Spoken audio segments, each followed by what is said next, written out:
Is chronic pain in the spine, like a disc herniation or stenosis or nerve root compression, or is it in the brain? Maybe it's mental health or stress, anxiety, depression, fear. Well, short story is it's both. So the spine can definitely have some stuff on the MRI, like I just mentioned. But the problem is that when we look at research, we see that most people have disc herniations, stenosis, annular tears, even nerve compression is really common in people who have no pain. So we can't really blame pain 100% on the structure, which is where people start to say, oh, so that must mean that pain is in the brain and it's just a mental health problem, or you're just basically imagining the pain. And that can make you feel crazy. That sucks. We don't like that. But there are mental concerns about that, right? When we have pain and we feel that our back is locked up or we're having shooting pain down the leg like sciatica, of course it's going to affect our mental health. We're going to become afraid of moving, stressed, depressed, anxious about our health.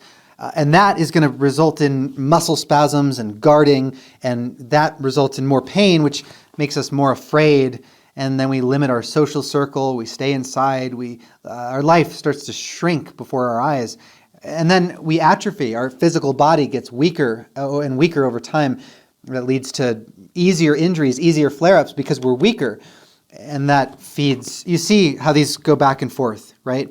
So it's not just one thing or the other. We can have sensitivity in the area. We can have spasms and pain and inflammation in this area without being concerned about damage necessarily, and without being stressed about things like disc herniations, because most people are walking around with disc herniations and they don't even know it because they don't really cause pain.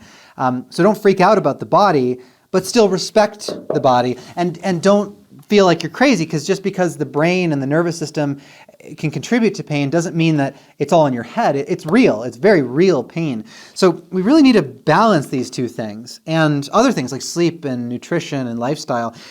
The best way I know how to do that is really just to explain this in depth for you and break down the research and show you what's true, what's not, bust some myths. The best way I know how to do that is in our masterclass. We've actually released new masterclasses recently and some new trainings. These are all inside now our free membership. So if you comment free group, then you can gain access to our masterclass and some other free trainings and an amazing community to help you wrestle with and understand and overcome the limitations of, well, is it in the body? Is it in the brain? Well, what do I do about it? How do I get better? How do I overcome chronic pain? So comment free group, and I'll send you a link to join our amazing community, super supportive. Dr. Blake and myself are there to help you guys out and help you overcome chronic pain and get active again. So comment free group, and we'll see you there.